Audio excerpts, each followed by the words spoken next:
美国的 Starbucks 会当讲是咖啡连锁店的头角，为着达成企业 ESG 的目标，因鼓励消费者使用环保杯仔，而且按算因的纸杯仔至少爱用3成回收的材料来做。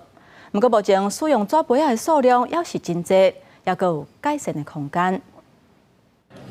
美国星巴克2021年开始伫西雅图举办环保杯借杯仔计划。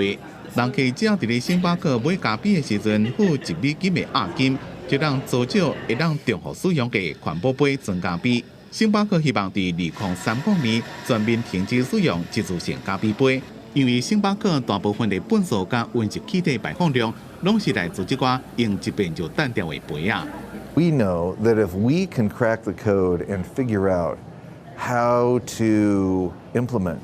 a reusable cup system everywhere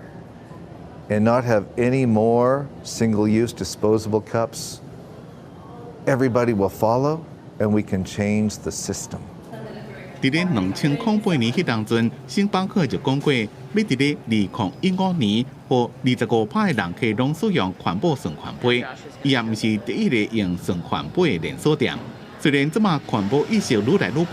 悬，不过不管是企业或者是人客，也是无啥愿意放弃一次性杯仔的方便。星巴克即马计划，互人客使用顺环杯，或者是开发会当回收的一次性杯仔。星巴克也计划自2025年开始，美国所有连锁店的一次性杯仔，伫咧制作的时阵拢爱用30%的回收材料。Maybe 10 years ago, it might have been a PR issue, but in this day and age, we know enough about climate change to know that sustainable policy is just the future. It's not even something in the abstract anymore. It's just something we have to do and figure out how to do it. 对2022年的财报来看，星巴克只敢1.2%的销售额是来自环保杯，不过因无愿意讲因究竟一年使用偌济一次性的杯仔。虽然即马大家伫咧谈论气候变迁甲永续发展的意识愈来愈悬，但是也是当看到粪扫桶内面拢是被单调的一次性杯仔，